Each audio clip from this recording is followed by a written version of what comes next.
بسم اللہ الرحمن الرحیم۔ رسول اللہ صلی اللہ علیہ وسلم نے ارشاد فرمایا،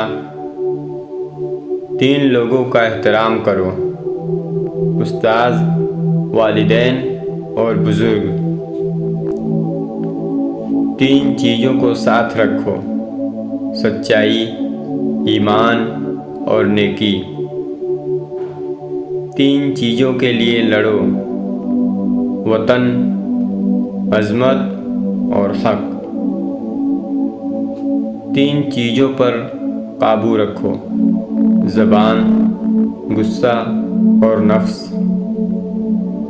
3 چیزوں سے بچو: برائی، چغلی اور حسد۔